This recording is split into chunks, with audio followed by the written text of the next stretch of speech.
George Parr, you are a counsellor at the British Embassy in Washington. Yes, I am. And you've been working very closely with the Americans on Iraq.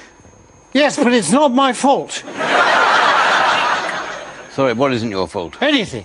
Well, I didn't suggest that anything was. Oh, I'm sorry, I've been under a lot of strain. Well, you know? I'm sorry to hear that. Just very recently, the former head of the American Central Bank, the Federal Reserve, Alan Greenspan, just published his memoirs in which he said, and I quote, "I am saddened that it is politically inconvenient to acknowledge what everyone knows, that the Iraq war is largely about oil." Well, I think I should point out, although it gives me no pleasure to do so, that Alan Greenspan is 81 years old. Are you saying that it's not about oil? Absolutely, absolutely. Yeah. And Tony Blair himself said in the House of Commons, yes, said the oil revenues, which some people falsely claim we want to seize, should be put in a trust account for the Iraqi people. Yeah, this was in March 2003. Yes, just before we invaded Iraq. Yes, and in May 2003, Britain co-sponsored a resolution in the Security Council, Resolution 1483, which put Iraqi oil revenues under the control of Britain and America. Yeah, yes, but by that time, you see, there was a war on. Yes. I mean, anything could have happened. I mean, Saddam Hussein could have run off with the oil.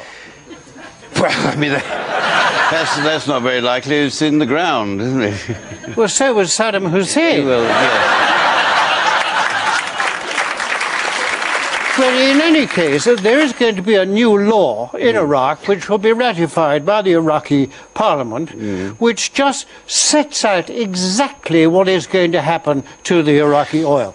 Yes, and who has written this law? The Americans? Yes.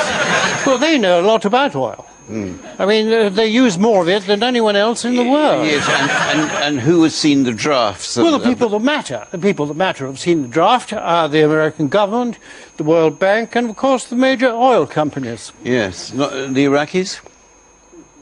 Sorry? The Iraqis. Have they seen it? The Iraqis. Oh, yeah. Yes.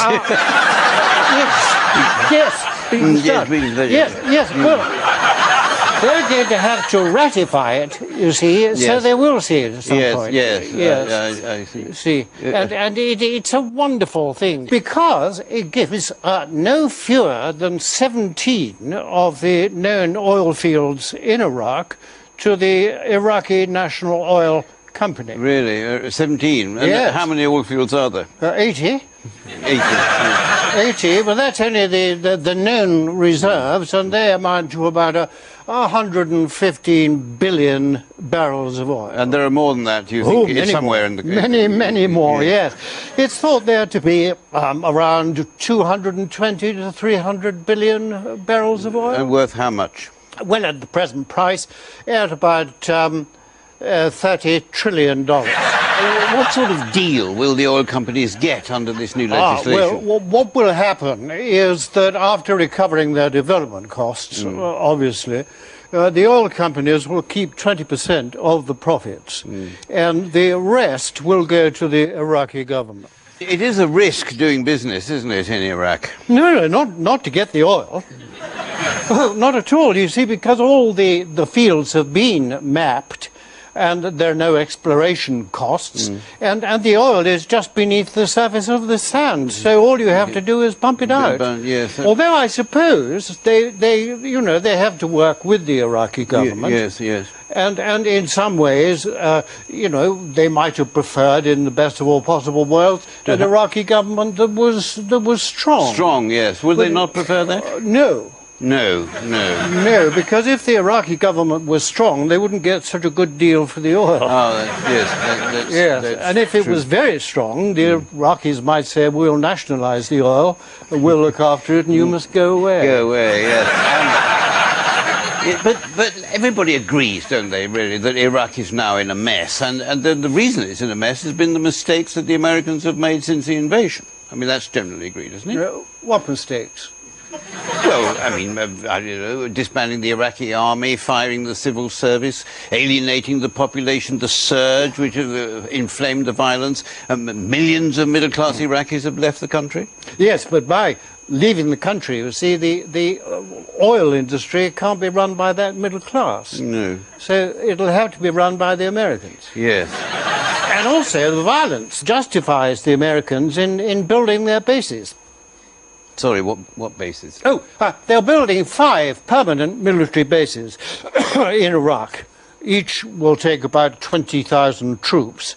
And the one that's already built, Balad, has next to Heathrow the busiest runway in the world. You're not saying that all this, despite, or even including the hundreds of thousands of Iraqi deaths and thousands of American and British casualties, this is all part of an American plan?